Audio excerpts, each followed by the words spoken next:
السلام عليكم ورحمة الله وبركاته. وعليكم السلام.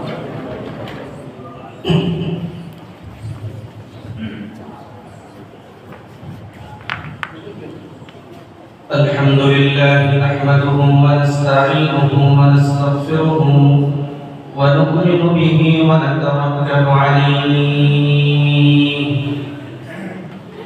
ونعوذ بالله من شرور أنفسنا ومن سيئات أعمالنا من يهده الله فلا مضل له ومن يضلله فلا هادي له ونشهد أن لا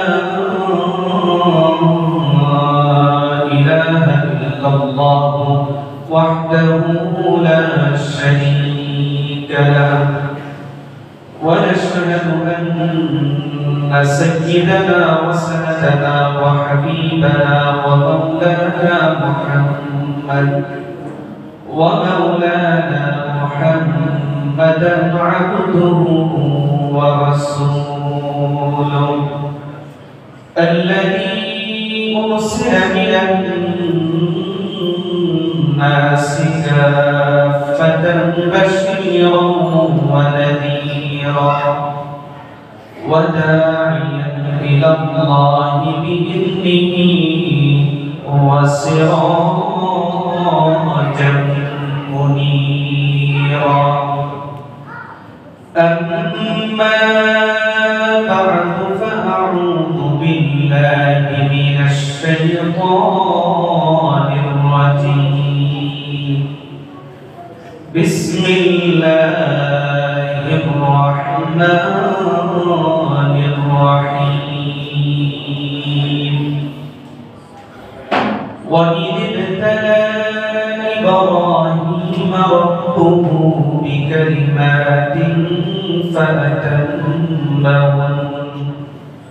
قال إني جاعلك للناس إماما صدق الله مولانا العظيم وقال النبي صلى الله عليه وسلم أول الخلائق يكسى إبراهيم عليه السلام وصدق رسوله النبي الكريم اللهم صل على محمد وعلى آل محمد كما صليت على إبراهيم وعلى آل إبراهيم إنك حميد مجيد اللهم بارك على محمد وعلى آل محمد كما باركت على إبراهيم وعلى آل إبراهيم إنك حميد مجيد بلغ العلا بكماله كشف الدجى بجماله حسنت جميع خصاله صلوا عليه وآله هو الحبيب الذي ترجى شفاعته لكل هول من الأهوال مقتحم بلغ العلا بكماله كشف الدجى بجماله حسنت جميع خصاله صلوا عليه وآله সমস্ত প্রশংসা মহান আল্লাহ সুবহানাহু ওয়া তাআলা অসংখ্য অগণিত শুকরিয়া আদায় করছি সে মহান মালিকের যে মহান রব্বুল আলামিন অত্যন্ত ভালোবেসে মহব্বত করে জিলকাদ মাসের চতুর্থ শুক্রবার জুমার নামাজ আদায়ের লক্ষ্যে আমাদেরকে দ্রুত সময়ের মধ্যে মসজিদে একত্রিত হওয়ার সমর্থ হওয়ার তৌফিক এবং সুযোগ দান করেছেন। যে মহান রব্বুল আলামিন আমাদেরকে এই তৌফিক এবং সুযোগটুকু দান করলেন, তার শাহী দরবারে শুকরিয়া আদায়ের নিয়তে সকলেই কালিমাতুশ শুকর উচ্চারণ করে বলি আলহামদুলিল্লাহ।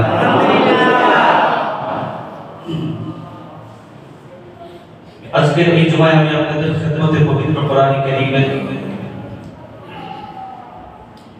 দ্বিতীয় সূরা সূরাতুল বাকারার 124 নম্বর আয়াতে কারীমা কিছু অংশ তেলাওয়াত করেছি এবং রাসূল করিম সাল্লাল্লাহু আলাইহি ওয়াসাল্লামের একটি হাদিস তেলাওয়াত করেছি।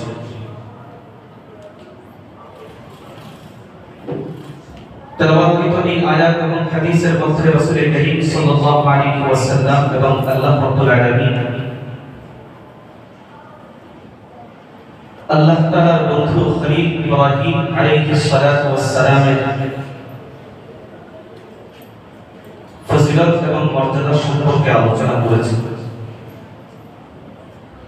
গত জুমায় আমরা ইব্রাহিম আলাইহিস সালাতু ওয়াস সালাম সম্পর্কে আলোচনা শুনেছি,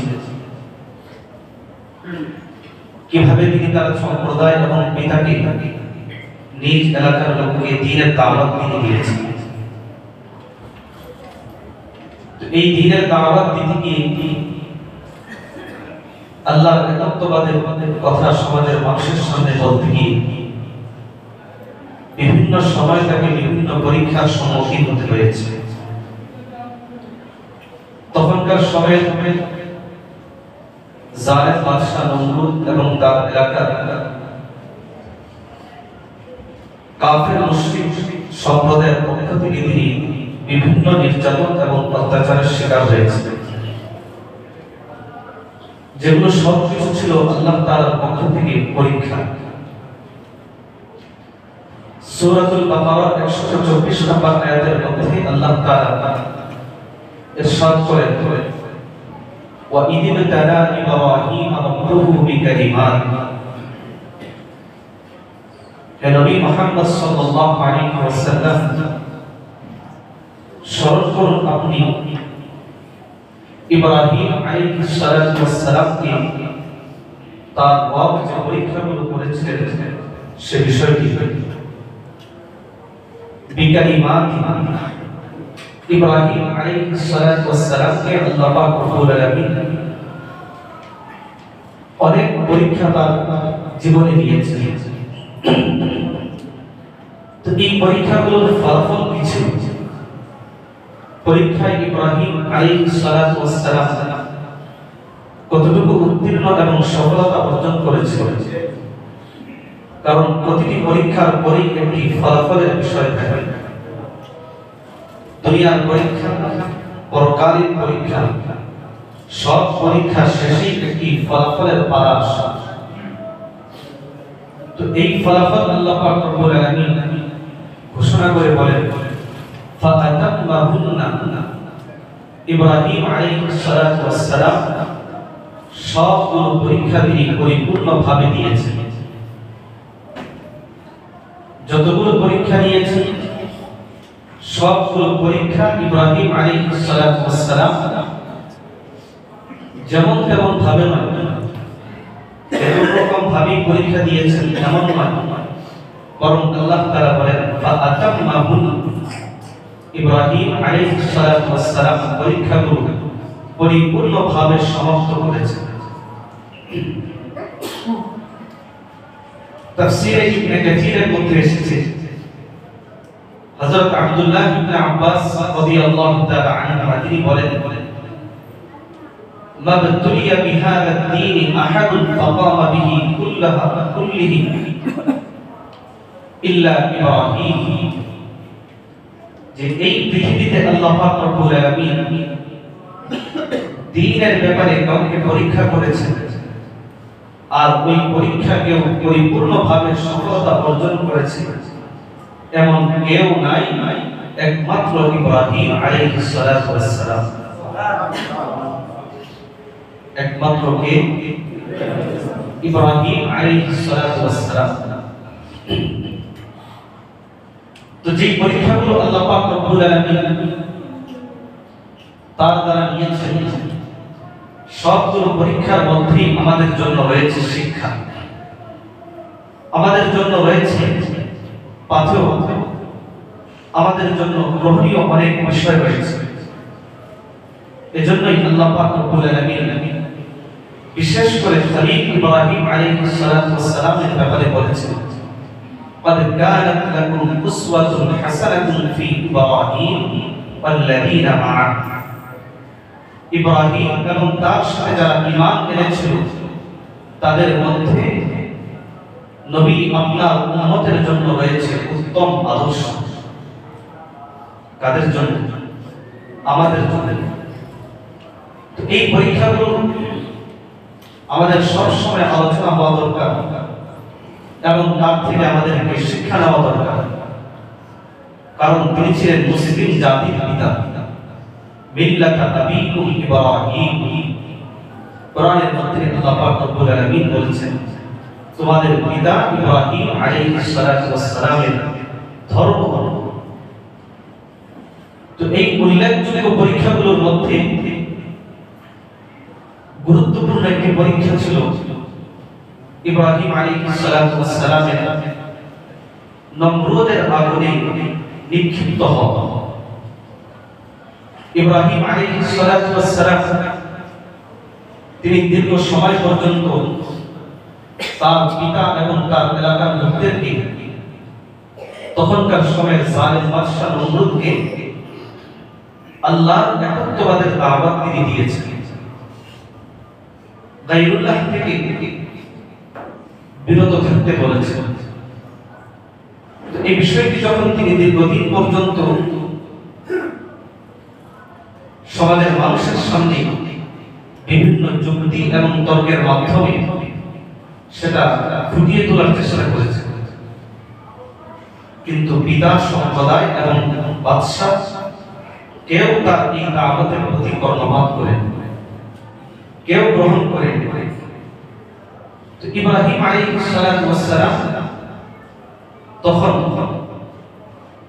মূর্তির অসারতা তুলে ধরতে গিয়ে একমাত্র ইবাদত করার উপযুক্ত হলেন আল্লাহ রাব্বুল আলামিন। এই বিষয়টি তখনকার সমাজের মধ্যে তুলে ধরার লক্ষ্যে তিনি ভিন্ন একটি পদ্ধতি গ্রহণ করেছেন। আর এই পদ্ধতি বাস্তবায়ন করতে গিয়ে খলিল ইব্রাহিম আলাইহিস সালাতু ওয়াস সালাম তিনি নমরুদের আগুনের মধ্যে নিক্ষিপ্ত হয়েছিলেন। তো ঘটনাটি ছিল এমন যে ইব্রাহিম আলাইহিস সালাতু ওয়াস সালাম তিনি দীর্ঘদিন পর্যন্ত তার এলাকার লোকদেরকে দাওয়াত দিয়েছিলেন। আমাদের যেমন মুসলমানদের ধর্মীয় উৎসব কয়টি? দুইটি, ঈদুল ফিতর এবং ঈদুল আযহা। তো ইব্রাহিম আলাইহিস সালাতু ওয়াস সালামের সম্প্রদায় তখন তাদেরও একটি ধর্মীয় উৎসব ছিল। এই উৎসবের দিন ওই এলাকার মধ্যে যত লোক ছিল, যারাই ছিল, তারা সবাই উৎসব পালন করার জন্য, উদযাপন করার জন্য এলাকার বাহিরে তারা চলে যেত।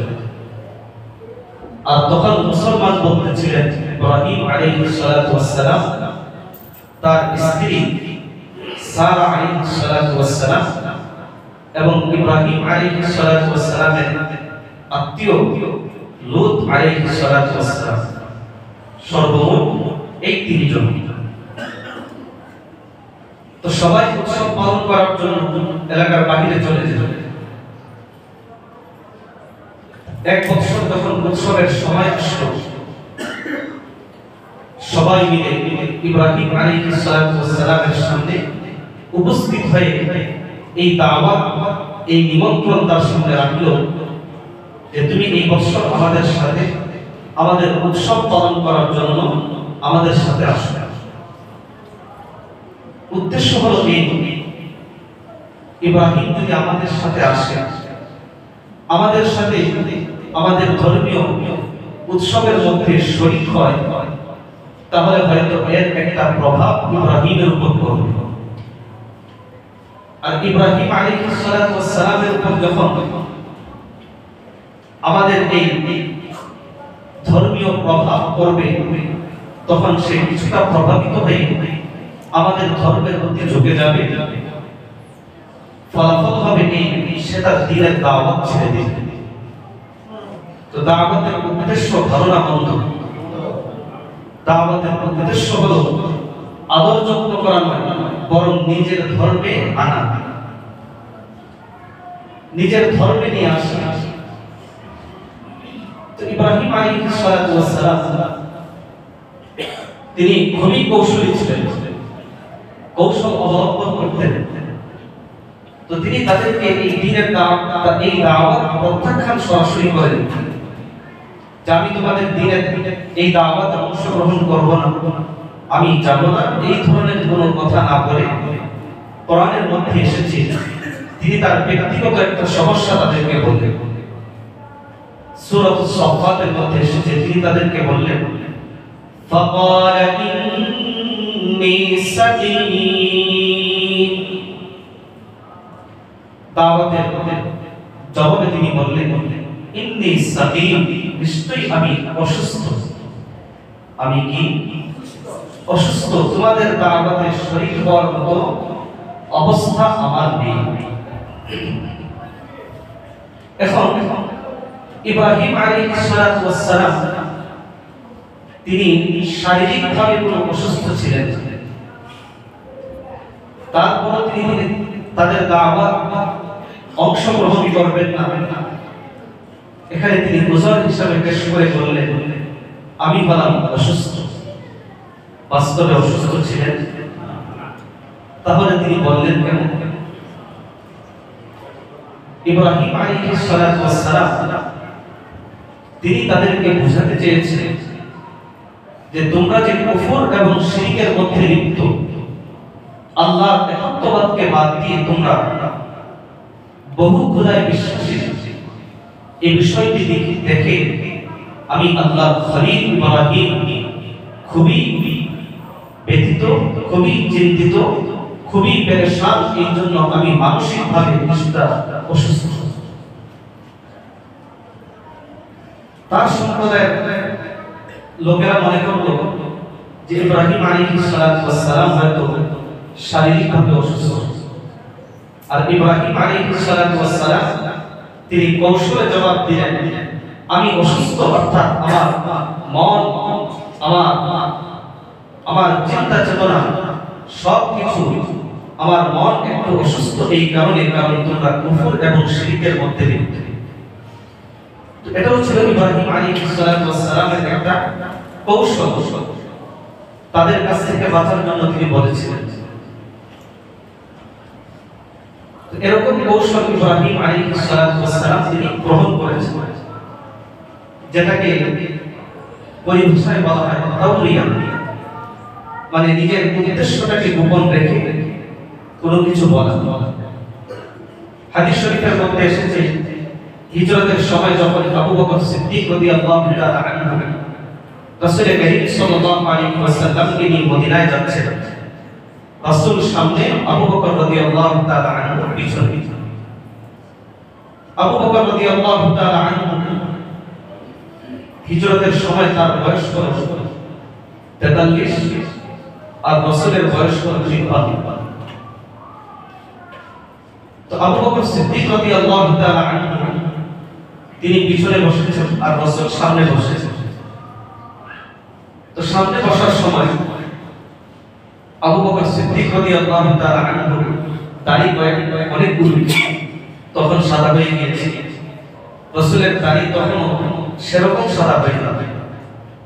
তো যখন কেউ দেখতো হিজরত করার সময় রাসূল সামনে, আবু বকর সিদ্দিক রাদিয়াল্লাহু তাআলা আনহু পিছনে, তখন যেই দেখতো প্রশ্ন করতো আবু বকর সিদ্দিক রাদিয়াল্লাহু তাআলা আনহু কি মান হাদা রাজুলুল্লাযী বাইনা ইয়াদাইকা ইয়া আবা বকর, হে আবু বকর তোমার সামনে এই যুবক এটা কে? এই যুবকটাকে তোমার সামনে। আসলে রাসূল কি তখন যুবক? রাসূলের বয়স তখন 53, আর আবু বকর সিদ্দিক রাদিয়াল্লাহু তাআলা আনহু তখন সবাই বয়স কম হওয়ার পর বলতো বৃদ্ধ, শায়েখ, বয়োজ্যেষ্ঠ। কেন? কারণ তার শরীরের মধ্যে তখন বার্ধক্যের ছাপ প্রকাশ পেয়ে গিয়েছে। তো আবু বকর সিদ্দিক রাদিয়াল্লাহু তাআলা আনহু তাদের প্রশ্নের জবাবে যদি বলেন ইনি হলেন মুহাম্মদ, তাহলে মক্কার কাফির মুশরিকরা গুপ্তচর লাগিয়ে দিয়েছিল, যেই মুহাম্মদকে আনতে পারবে তাকে 100কে উট দেওয়া হবে।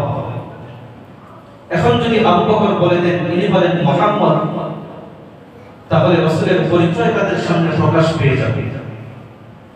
আর যদি ভিন্ন কিছু বলেন তাহলে মিথ্যা হবে। তো তিনি কৌশলে জবাব দিলেন, হাদা রাজুলুল্লাযী ইয়াহদিনিস সাবিল, এই ব্যক্তি আমার সামনে বসে আমাকে পথ দেখায়। কি দেখায়? পথ দেখায়। এখন কিসের পথ? দুনিয়ার পথ না আখিরাতের পথ? কিছুই স্পষ্ট করে বলেন। তো উত্তর শুনে মানুষ স্বাভাবিকভাবেই মনে করত যে যুবক সামনে বসে রয়েছে আর বৃদ্ধ পিছনে, অতএব হয়তো এই যুবক এই বৃদ্ধ আবু বকরকে মদিনার পথ দেখিয়ে দেবে। কিন্তু আবু বকর রাদিয়াল্লাহু তাআলা আনহুর উদ্দেশ্য হলো ইনি আমার দুনিয়ার পথ দেখিয়ে দেন না, ইন্নামা ইয়ানি সাবিলাল খাইর, তিনি আমার আখিরাতের পথ দেখিয়ে দেন। উত্তর কি সঠিক না ভুল? মিথ্যার আশ্রয় নিয়েছেন আর কৌশলে জবাব দিয়েছেন। ইব্রাহিম আলাইহিস সালাতু ওয়াস সালাম তিনিও তাদেরকে বললেন, আমি অসুস্থ, তবে আমার অসুস্থতাটা শারীরিক নয়, বরং আমার অসুস্থতাটা হলো মনের দিক থেকে আমি অসুস্থ। তো এই জবাব দেওয়ার পর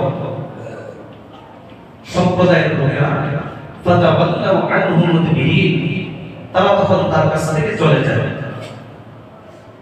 চলে যাওয়ার সময় ইব্রাহিম আলাইহিস সালাতু ওয়াস সালাম তিনি মনে মনে একটা প্রতিজ্ঞা করলেন, যা সূরাতুল আম্বিয়ার মধ্যে আল্লাহ পাক রব্বুল আলামিন উল্লেখ করেছেন।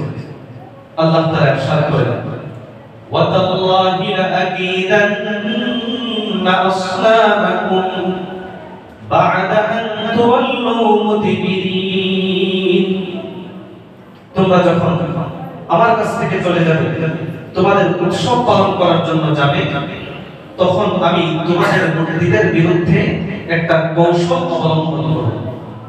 কি করব? কৌশল অবলম্বন করব। কৌশলটা কি? সূরাতুস সাফফাতের মধ্যে আল্লাহ পাক রব্বুল আলামিন বলেন, ফারাগা ইলা আলিহাতিহিম ফাকালা আলা তাকুলুন। ইব্রাহিম আলাইহিস সালাতু ওয়াস সালাম তারা চলে যাওয়ার পর তিনি তাদের মূর্তিশালায় মন্দিরে গিয়ে উপস্থিত হয়ে তাদের সামনে খাবার থাকতো। আর এই খাবারগুলো তারা এই উদ্দেশ্যে রেখে যেত যে এই খাবারগুলোর মধ্যে মূর্তি বরকত দেয়, যখন ফিরে আসবে উৎসব পালন করার পর তারা এখান থেকে বরকত নেবে। তো ইব্রাহিম আলাইহিস সালাতু ওয়াস সালাম তাদের সামনে গিয়ে মূর্তিগুলোকে লক্ষ্য করে কি বললেন, ফারাগা ইলা আলিহাতিহিম ফাকালা আলা তাকুলুন, এই যে মূর্তি তোমাদের সামনে এত খাবার, এই খাবার কি তোমরা খাবে না? মূর্তিগুলো কথা বলতে পারে? ইব্রাহিম আলাইহিস সালাতু ওয়াস সালাম এই বিষয়টা বুঝতেন কি বুঝতেন না? তারপর প্রশ্ন করলেন কেন? তাদেরকে তিরস্কার করার জন্য। খলিলুল্লাহ ইব্রাহিম আলাইহিস সালাতু ওয়াস সালাম তাদেরকে লক্ষ্য করে বললেন, আলা তাকুলুন, তোমরা কেন খাবার গ্রহণ করো না?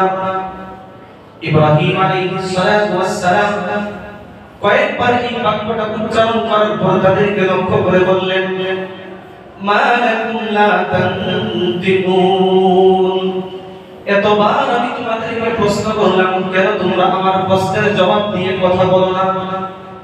কথা বলার ক্ষমতা আছে? নাই, বলবে কিভাবে? তো ইব্রাহিম আলাইহিস সালাতু ওয়াস সালাম এক পর্যায়ে রাগান্বিত হয়ে ফারাগা আলাইহিম দারবান বিল ইয়ামিন, তিনি তখন সজোরে খুব জোরে ওই মূর্তিগুলোর উপর তিনি আঘাত করে সবগুলোকে তিনি চূর্ণ বিচূর্ণ করে ফেললেন, সবগুলোকে টুকরো টুকরো করে ফেললেন। কোরআনের মধ্যে এসেছে শুধুমাত্র একটা মূর্তিকে তিনি রেখেছেন, যেই মূর্তিটাকে তারা তাদের মূর্তিগুলোর মধ্যে সবচেয়ে বড় মনে করত। তো এই মূর্তিগুলোর মধ্যে সবগুলো মূর্তিকে তিনি ভাঙলেন, একটা মাত্র বড় মূর্তিকে তিনি রাখলেন, রেখে ওই বড় মূর্তির গলায় তিনি তার ওই কোরআনটা ঝুলিয়ে দিলেন। এখন কেন ঝুলালেন আর কেন বড়টাকে রাখলেন? কেন তিনি বড়টাকে অবশিষ্ট রাখলেন? আল্লাহ পাক রব্বুল আলামিন বলেন লাআল্লাহুম ইলাইহি ইয়ারজিউন। এই বড়টাকে তিনি রাখলেন এই কারণেই, যখন তারা ফিরে আসবে তাদের উৎসব পালন করা শেষ করার পর তখন যেন তারা ইব্রাহিম আলাইহিস সালাতু ওয়াস সালামের কাছে ফিরে আসে। কারণ ওই এলাকার মধ্যে তো ইব্রাহিম আলাইহিস সালাতু ওয়াস সালাম ছাড়া আর কেউ তখন ছিল না। তো যখন আসবে তখন ইব্রাহিম আলাইহিস সালাতু ওয়াস সালাম এই বড় মূর্তির মাধ্যমে তাদের সকল মূর্তির অসারতা প্রমাণ করবেন। তো ইব্রাহিম আলাইহিস সালাতু ওয়াস সালাম সবগুলো ভাঙলেন, একটাকে শুধু রাখলেন। তারা উৎসব পালন করার পর যখন তাদের মন্দিরে প্রবেশ করল, তাদের মূর্তিশালায় প্রবেশ করল, প্রবেশ করার পর এই অবস্থা দেখে তারা সবাই আশ্চর্য হয়ে গেল, সবাই চিন্তিত পেরেশান যে আমাদের মন্দির এই অবস্থা কে করবে। তো তখন তারা প্রশ্ন করতে লাগলেন, قالوا من فعل هذا بآلهتنا, আমাদের মূর্তিদের সাথে এরকম আচরণ কে করলো? যেই ব্যক্তি এরকম আচরণ করলো সে অবশ্যই জালিমদের অন্তর্ভুক্ত। কার অন্তর্ভুক্ত? কে এরকম করেছে? ইব্রাহিম আলাইহিস সালাতু ওয়াস সালাম। এই রকম প্রশ্ন তারা বারবার উত্থাপন করতে শুরু করলো, কে আমাদের মূর্তিদের সাথে এরকম দুর্ব্যবহার করলো? সবগুলো মূর্তিকে চূর্ণ বিচূর্ণ করে ফেললো। এরকম আচরণ যেই ব্যক্তিটা করলো সেই ব্যক্তি অবশ্যই জালেম হবে। বলি নাউযুবিল্লাহ। করেছেন কি? ইব্রাহিম আলাইহিস সালাতু ওয়াস সালাম তিনি কি জালেম ছিলেন? না, আল্লাহর আদেশে করেছেন। তো যখন তারা এই প্রশ্ন করতে লাগলো, এখন ওই সম্প্রদায়ে কিছু ব্যক্তি তারা তখন বলল, قالوا سمعنا فتى يذكرهم يقال له إبراهيم। হে সম্প্রদায়ের ইসলামী ব্যক্তিবর্গ, এমন একজন যুবকের কথা আমরা সবসময় শুনি, যেই যুবক সব সময় আমাদের মূর্তির নিন্দা করে, তিরস্কার করে, যেই যুবক সব সময় আমাদের মূর্তির অসারতা তুলে ধরে, আমাদের মূর্তির বদনাম করে, আমাদের মূর্তির বাতিল যেটা তারা সে তুলে ধরে, এরকম একজন যুবককে আমরা সব সময় শুনি। তার কাজই হলো আমাদের মূর্তির তিরস্কার করা, নিন্দা করা। ইউকালু লাহু ইব্রাহিম, তার নাম হলো ইব্রাহিম।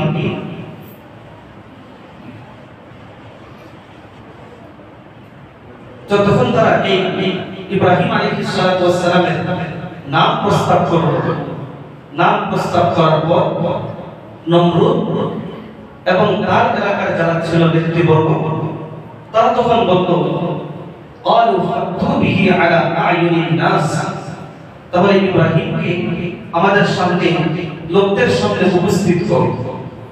উপস্থিত করার পর যদি তার এই অপরাধ প্রমাণিত হয় তাহলে সবার সামনে তাকে এই অপরাধের শাস্তি দেওয়া হবে। আর সমস্ত মানুষ, এলাকার সবাই ইব্রাহিমের এই শাস্তি দেখবে, শিক্ষা গ্রহণ করবে, ভবিষ্যতে কেউ যেন আমাদের মূর্তির সাথে এরকম আচরণ করতে না পারে। এজন্য ইব্রাহিমকে গোপনে নয়, প্রকাশ্যে সবার সামনে প্রশ্ন করা হবে যে বাস্তবেই সে করেছে না বাস্তবেই সে করে নাই। অর্থাৎ আগে তদন্ত করা হবে, তদন্তের পর যদি প্রমাণিত হয় তাহলে অবশ্যই তাকে শাস্তি দেওয়া হবে। তো ইব্রাহিম আলাইহিস সালাতু ওয়াস সালামকে উপস্থিত করা হলো। উপস্থিত করার পর তাকে প্রশ্ন করা হলো, ক্বালু আআনতা ফাআলতা হাযা বিআলিহাতিনা ইয়া ইব্রাহিম। হে ইব্রাহিম, এই যে দেখো আমাদের মূর্তি এই অবস্থা সব চূর্ণ বিচূর্ণ টুকরো হয়ে গিয়েছে, একটা মাত্র মূর্তিকে বাকি রাখা হয়েছে, তাকে টুকরো করা হয়নি। এই কাজটাকে তুমি করেছো হে ইব্রাহিম, কাজটাকে তুমি করেছো কিনা? তো কাজটা বাস্তবে কে করেছে? কে করেছে? ইব্রাহিম আলাইহিস সালাতু ওয়াস সালাম। তো ইব্রাহিম আলাইহিস সালাতু ওয়াস সালাম তিনি তাদেরকে উত্তর দিয়ে বললেন, قال بل فعله كبيرهم هذا فاسألوهم إن كانوا ينطقون। হে এলাকার সম্প্রদায়ের লোক, মূর্তির সাথে এই আচরণ, যে অবশিষ্ট বড় মূর্তি রয়েছে, এই বড় মূর্তি করেছে, কে করেছে? বড় মূর্তি। ফাসআলুহুম ইন কানু ইয়ানতিকুন, যদি তারা কথা বলতে পারে তাহলে তাদেরকে কি জিজ্ঞাসা করবে। এখন এই আয়াতের মধ্যে আমাদেরকে বুঝতে হবে বাস্তবে মূর্তি ভাঙলো কে? ইব্রাহিম আলাইহিস সালাতু ওয়াস সালাম। তিনি আল্লাহর খলিল। কিন্তু জবাবের মধ্যে ইব্রাহিম আলাইহিস সালাতু ওয়াস সালাম এই সত্য বিষয়টা না বলে তিনি বরং বললেন, মূর্তি ভেঙেছে, এই কাজগুলো বাস্তবে করেছে মূর্তির মধ্যে যে সর্দার নেতা, যে বাকি আছে, দাঁড়িয়ে আছে, সে ভাবে। তো বাস্তবতার সাথে উত্তর কি মিলে না ব্যতিক্রম? এই উত্তর দিয়েছেন কে? ইব্রাহিম আলাইহিস সালাতু ওয়াস সালাম।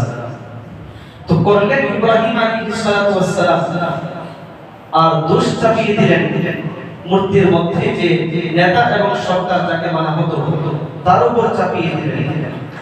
এখন ইব্রাহিম আলাইহিস সালাতু ওয়াস সালামের এই কথাটা যদি আমরা আমাদের বাহ্যিক দৃষ্টিতে চিন্তা করি তাহলে দেখলে মনে হবে কথাটা সত্য না মিথ্যা? মিথ্যা। আল্লাহর খলিল ইব্রাহিম তিনি মিথ্যা বলতে পারেন? মিথ্যা বলেন? আর যদি মিথ্যা বলতেন তাহলে তো আল্লাহ তাকে কোরআনের মধ্যে সিদ্দিক বলতেন না, কারণ কোরআনের মধ্যে তার গুণ বলা হয়েছে, ইন্নাহু কানা সিদ্দিকান নাবিয়্যা, যে তিনি ছিলেন একজন চরম সত্যবাদী, অনেক বড় সত্যবাদী, নাবিয়্যান, আল্লাহর পক্ষ থেকে একজন নবী। তাহলে একদিকে তিনি সত্যবাদী, অপরদিকে মূর্তি ভাঙলেন তিনি, কিন্তু শেষ পর্যন্ত দোষ চাপিয়ে দিলেন এই বড় মূর্তির উপর। তো বাস্তবতার সাথে তার উত্তরের কোনো মিল নাই। এখন আমরা যদি কেউ এই আয়াতগুলো পড়ি আর আগের আয়াতগুলোর সাথে মিলাই যে তিনি ঢুকলেন, সবগুলো ভাঙলেন আর দোষ চাপিয়ে দিলেন মূর্তির উপর, তাহলে যারা কোরআনের এই আয়াতগুলো থেকে লক্ষ্য করবে তারা তখন বলে ফেলবে যে ইব্রাহিম আলাইহিস সালাতু ওয়াস সালাম মিথ্যা বলেছেন। কি বলবে? কি বলবে না? বিভ্রান্তির শিকার হবে কি হবে না? তো এই কোরআন যেটা আসছে মানুষকে হেদায়েত দেওয়ার জন্য, সেটার মাধ্যমে বিভ্রান্তিতে পড়ে যাবে। এজন্য আল্লাহ পাক রব্বুল আলামিন বলেছেন, ইউদিল্লু বিহি কাসীরা ওয়া ইয়াহদি বিহি কাসীরা। এই কোরআনের মাধ্যমে কেউ পথ পাবে, আবার এই কোরআনের মাধ্যমে কেউ পথ থেকে বিচ্যুত হয়ে যাবে। তো ইব্রাহিম আলাইহিস সালাতু ওয়াস সালামের এই জবাবে সঠিক সমাধান কি? ভাঙলেন তিনি, কিন্তু উত্তরের মধ্যে তিনি বললেন, দোষ চাপিয়ে দিলেন বড় মূর্তির উপর। এর জবাব কি? এর জবাবটা আমাদেরকে বুঝতে হবে যে ইব্রাহিম আলাইহিস সালাতু ওয়াস সালাম এই যে জবাব তিনি দিলেন, এই জবাবটা তিনি বাস্তবতার আলোকে দেন। কিসের আলোকে দেন? নাই বাস্তবে ভেঙেছেন তিনি, এই বাস্তবতা তিনি এখানে তুলেন, বরং তিনি এখানে তাদের ধারণা এবং তাদের বিশ্বাস, তাদের মতবাদ অনুযায়ী তো তর্কের খাতিরে, যুক্তির খাতিরে তিনি এই জবাবটা দিয়েছেন। কিভাবে? ইব্রাহিম আলাইহিস সালাতু ওয়াস সালাম তাদেরকে বোঝাতে চাইলেন এই যে বড় মূর্তি, যেই বড় মূর্তিকে তোমরা বাকি মূর্তিগুলোর সর্দার এবং নেতা মনে করবে। সর্দারের কাজ হলো তার অধীনস্থ যারা হবে তাদেরকে সে হেফাজত করবে, রক্ষা করবে। সর্দারের কাজ হলো বাকি অধীনস্থদের যদি কেউ ক্ষতি করতে চায় তাহলে সে তাদেরকে রক্ষা করবে। তো ইব্রাহিম আলাইহিস সালাতু ওয়াস সালাম তাদেরকে বললেন, তোমরা আমাকে প্রশ্ন করলে যে মূর্তি আমি ভেঙেছি কিনা, আমার উত্তর হলো যে এই বড় মূর্তিগুলো যদি আমি ভাঙতে যাই তাহলে তোমাদের ধারণা অনুযায়ী আমাকে বাধা দিবে কে? বড় মূর্তি। বড় মূর্তি যতক্ষণ পর্যন্ত থাকবে আমি খলিলুল্লাহ ইব্রাহিমের পক্ষে তোমাদের ধারণা অনুযায়ী মূর্তি ভাঙা সম্ভব না অসম্ভব? অসম্ভব। তাহলে এই বড় মূর্তি যতক্ষণ পর্যন্ত তোমাদের ধারণা অনুযায়ী থাকবে এই মন্দিরের মধ্যে ঢুকে কেউ বাকি মূর্তিগুলোকে ভাঙতে পারবে না। আর যদি কেউ এই মন্দিরের মধ্যে বড় মূর্তি থাকা অবস্থায় কেউ ভাঙতে না পারে তাহলে কেউ সেখানে প্রবেশও করে না। আর কেউ প্রবেশ না করলে একমাত্র বড় মূর্তি অবশিষ্ট রয়েছে, তাহলে এই বড় মূর্তি ছাড়া আর কেউ এই মূর্তিগুলোকে ভাঙতে পারে না। ইব্রাহিম আলাইহিস সালাতু ওয়াস সালাম এই কথাটাই বলেছেন যে বাল ফাআলাহু কাবীরুহুম হাদা, তোমাদের বিশ্বাস অনুযায়ী তো আমি না ভেঙে এই বড় মূর্তিটা ভাঙার কথা। কি বলেন ঠিক কিনা? কারণ তোমাদের ধারণা হলো বড় মূর্তি রক্ষা করবে, হেফাজত করবে, সংরক্ষণ করবে, অতএব সেইটাকে রক্ষা করবে। ইব্রাহিম আলাইহিস সালাতু ওয়াস সালাম তাদেরকে বললেন, ফাসআলুহুম ইন কানু ইয়ানতিকুন, যদি আমার কথা বিশ্বাস না হয় তাহলে তারা যদি কথা বলতে পারে তাদেরকে নিয়ে জিজ্ঞাসা করো যে এই মূর্তিগুলোকে কে ভেঙেছে। তো তখন তারা ফারাজাউ ইলা আনফুসিহিম, তখন তারা মনে মনে চিন্তা করতে শুরু করলো যে আমাদের এই মূর্তিগুলো তো কথাই বলতে পারে না, জিজ্ঞাসা করবো কিভাবে। এক পর্যায়ে তারা সবাই মনে মনে বলল, ফাকালু ইন্নাকুম আনতুমুয যালিমুন, আসলে তোমরা এই মূর্তিগুলোর ইবাদত করার মাধ্যমে নিজেদের উপর জুলুম এবং অবিচার করেছো, নিজেদের উপর জুলুম এবং অবিচার করেছো। ইব্রাহিম আলাইহিস সালাতু ওয়াস সালামের কাছে এসে তারা বলল, হে ইব্রাহিম, তুমি তো জানো এই মূর্তিগুলো কথা বলতে পারে না, এই মূর্তিগুলো আমাদেরকে কোনো সন্ধান দিতে পারে না, তাহলে এদেরকে জিজ্ঞাসা করার কোনো অর্থ নাই। ইব্রাহিম আলাইহিস সালাতু ওয়াস সালাম এইবার তিনি তাদেরকে বললেন, উফিল লাকুম ওয়া লিমা তা'বুদুনা মিন দুনিল্লাহ, আফসোস তোমাদের জন্য এবং তোমাদের মূর্তিদের জন্য, তোমাদের জন্য আফসোস এই কারণে যে এমন মূর্তির তোমরা ইবাদত করো যেই মূর্তি তোমাদের উপকারও করতে পারে না, ক্ষতিও করতে পারে না, এমনকি মূর্তি নিজে তারও যদি কেউ ক্ষতি করতে চায় তাহলে সেই ক্ষতিও সে নিজে দূর করতে পারে না।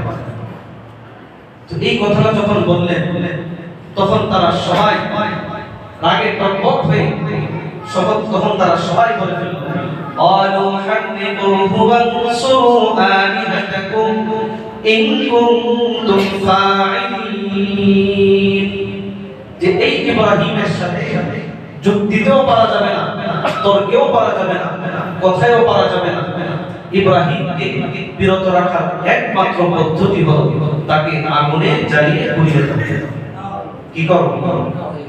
আগুনে জ্বালিয়ে পুড়িয়ে শেষ করে দাও। তাকে যখন আগুনে জ্বালিয়ে পুড়িয়ে শেষ করে দিবে তাহলে সে এই দাওয়াত থেকে বিরত থাকবে।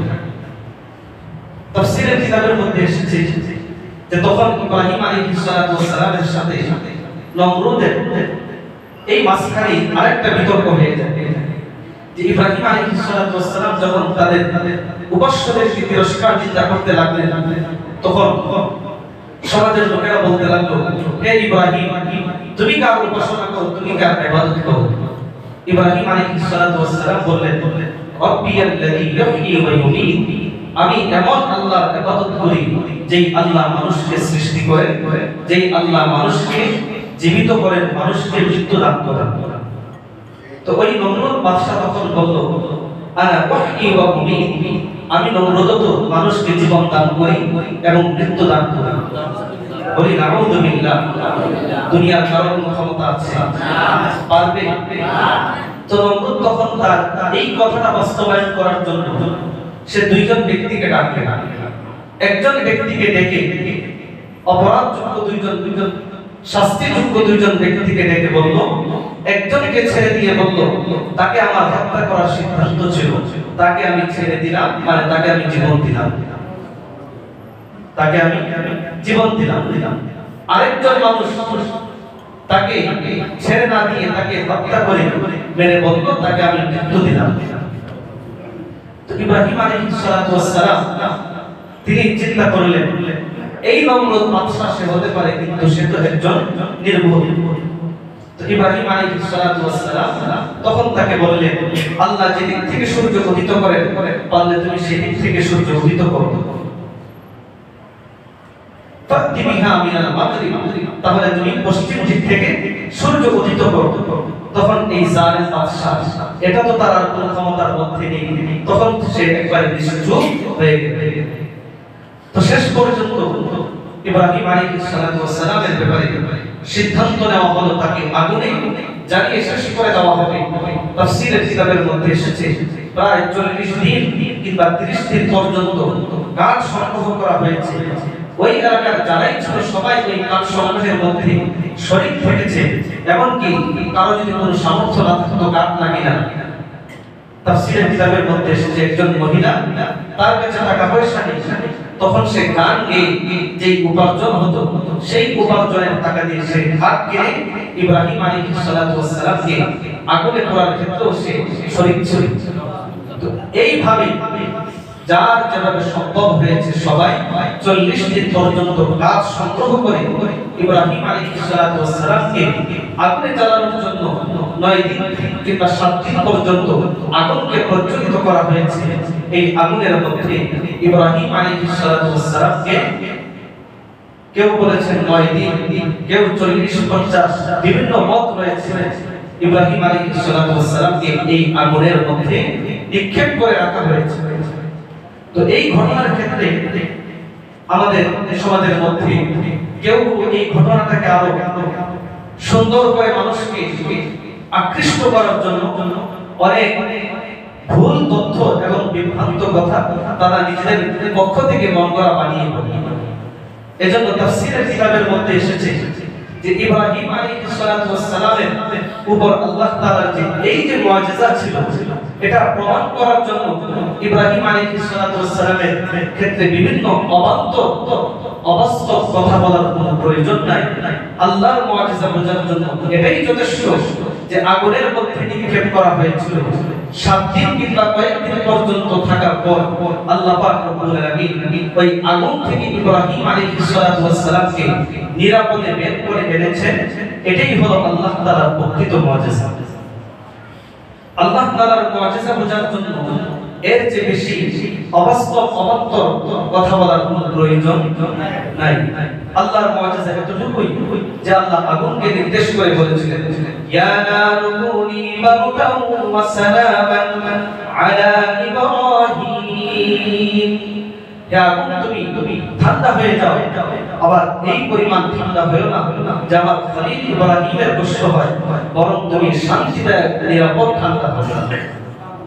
এজন্য তাফসীরের কিতাবের মধ্যে এসেছে ইব্রাহিম আলাইহিস সালাতু ওয়াস সালাম তিনি বলেন, যতদিন আমি এই আগুনের মধ্যে ছিলাম, যত সুখ শান্তিতে ছিলাম, এর চেয়ে বেশি সুখ শান্তিতে আমি আমার জীবনে আর কখনো ছিলাম না। ইব্রাহিম আলাইহিস সালাতু ওয়াস সালামকে আল্লাহ পাক রব্বুল আলামিন আগুনের মধ্যে তারা নিক্ষিপ্ত করেছে। নিক্ষিপ্ত করার সময় তার শরীর থেকে তার কাপড় চোপড়গুলো অসম্মান অপমানিত করার জন্য তার সকল কাপড় চোপড়গুলো খুলে ফেলা হয়েছে।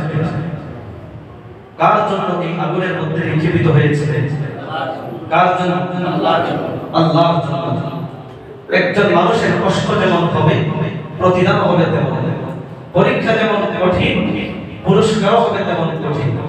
এজন্য হাদিস শরীফের মধ্যে রাসূল করিম সাল্লাল্লাহু আলাইহি ওয়াসাল্লাম বলেছেন, সহিহ বুখারীর বর্ণনা এসেছে, ওয়া আউয়ালুল খালাইক ইউসা ইব্রাহিম, কিয়ামতের দিন যেদিন দুনিয়ার সমস্ত মানুষকে উলঙ্গ অবস্থায় তোলা হবে। কি অবস্থায়? উলঙ্গ অবস্থায় পায়ের মধ্যে কোনো জুতা থাকবে না, শরীরের মধ্যে কোনো কাপড় থাকবে না, খতনাবিহীন থাকবে। দুনিয়ার শুরু লগ্ন থেকে নিয়ে শেষ পর্যন্ত দুনিয়ার সমস্ত মানুষকে আল্লাহ একত্রিত করবেন। কি অবস্থা? শরীরে কোনো কাপড় নাই, শরীরে কোনো কাপড় নাই, জুতা নাই, খতনাবিহীন। হযরত আয়েশা সিদ্দিকা রাদিয়াল্লাহু তাআলা আনহা নবী করিম সাল্লাল্লাহু আলাইহি ওয়াসাল্লামকে প্রশ্ন করলেন, ইয়া রাসূলুল্লাহ, ওই হাসরের ময়দানে কিয়ামতের দিন দুনিয়ার মধ্যে যদি আমাদের শরীর থেকে একটু কাপড় চলে যায় তাহলে একটু অস্থির হয়ে যায়, পেরেশান হয়ে যায়, চিন্তিত হয়ে যায়। ইয়া রাসূলুল্লাহ, ছোট্ট এই দুনিয়ার মধ্যে যদি, এলাকার মধ্যে যদি আমাদের এই অবস্থা হয়ে থাকে, কিয়ামতের দিন আর-রিজালু ওয়ান-নিসাউ ইয়ানজুরু বা'দুহুম ইলা বা'দ। কিয়ামতের দিন পৃথিবীর শুরু লগ্ন থেকে নিয়ে আজকে শেষ পর্যন্ত দুনিয়ার সমস্ত মানুষ তো তাহলে একজন আরেকজনের লজ্জাস্থান দেখে ফেলবে, একজন আরেকজনের লজ্জাস্থান দেখে ফেলবে। আল্লাহ নবী সাল্লাল্লাহু আলাইহি ওয়াসাল্লাম জবাব দিলেন, হে আয়েশা, পরকালের সেই অবস্থা দুনিয়ার এই অবস্থার মতো হবে না। আল্লাহ নবী বলেন, আল আমরু আশাদ্দু মিন আইয়ুহিম্মাহুম যালিক। একজন মানুষ আরেকজন মানুষের লজ্জাস্থানের দিকে তাকাবে, এই রকম সুযোগ, এই রকম খুশি এবং আনন্দ দুনিয়ার কোনো মানুষের মধ্যে থাকবে না। দুনিয়ার মানুষ আরেকজনের দিকে তাকাবে, এই রকম মানসিকতা থাকবে না। কেমন মানসিকতা থাকবে? আল্লাহ পাক রব্বুল আলামিন বলেন, লিকুল্লি ইমরিইন মিনহুম ইয়াওমাইদিন শাররুন ইউগনি। কিয়ামতের দিন, হাসরের ময়দানে কিয়ামতের দিন ভয়াবহতা যখন মানুষের সামনে ফুটে উঠবে, যে দুনিয়ার বাবা তার সন্তান থেকে পলায়ন করে, মা তার সন্তান থেকে পলায়ন করে, স্ত্রী তার স্বামী থেকে পলায়ন করে, এই অবস্থা যখন বিরাজ করবে, ওই দিন প্রত্যেকটা মানুষের এমন অবস্থা হয়ে থাকবে, মানুষ তখন নিজেকে নিয়ে চিন্তিত হয়ে থাকবে আর বলবে, ইয়া নাফসি ইয়া নাফসি, আমার কি হবে, আমার কি হবে, কি হবে। ওই দিন আরেকজনের লজ্জাস্থানের দিকে তাকাবে, আরেকজনের লজ্জাস্থানের দিকে তাকাবে, এই রকম সুযোগ, এই রকম অবস্থা থাকবে না। তো এই যে একটা কঠিন অবস্থা থাকবে, এটা আল্লাহ পাক রব্বুল আলামিন খতনাবিহীন, কাপড়বিহীন, জুতাবিহীন আল্লাহ তাআলা উপস্থিত করবেন। ইব্রাহিম আলাইহিস সালাতু ওয়াস সালামের আল্লাহ পাক রব্বুল আলামিন সর্বপ্রথম জান্নাতি কাপড় তার শরীরের মধ্যে আল্লাহ পরিয়ে দিবেন। সুবহানাল্লাহ। কেন পরাবেন? দুনিয়ায় আল্লাহ একত্ববাদের উপর অটল এবং অবিচল থাকতে গিয়ে খলিল ইব্রাহিমের শরীর থেকে তখনকার সময়ের কাফের মুশরিকরা কাপড় ছিনিয়ে নিয়েছিল। আল্লাহ পুরস্কার হিসাবে খলিলুল্লাহ ইব্রাহিমকে কিয়ামতের দিন পৃথিবীর শুরু লগ্ন থেকে নিয়ে শেষ পর্যন্ত যত মানুষ আসবে তাদের সামনে আল্লাহ জান্নাতি পোশাক পরিধান করে দুনিয়ার এই পরীক্ষার পুরস্কার আল্লাহ তখন দিবেন। এজন্য পরীক্ষা যেমন হবে পুরস্কারও তেমন হবে। আল্লাহ পাক রব্বুল আলামিন খলিলুল্লাহ ইব্রাহিম আলাইহিস সালাতু ওয়াস সালামের এই ঘটনা থেকে আমাদেরকে শিক্ষা দেওয়ার তৌফিক দান করেন। আমাদের শিক্ষাটুকু কি?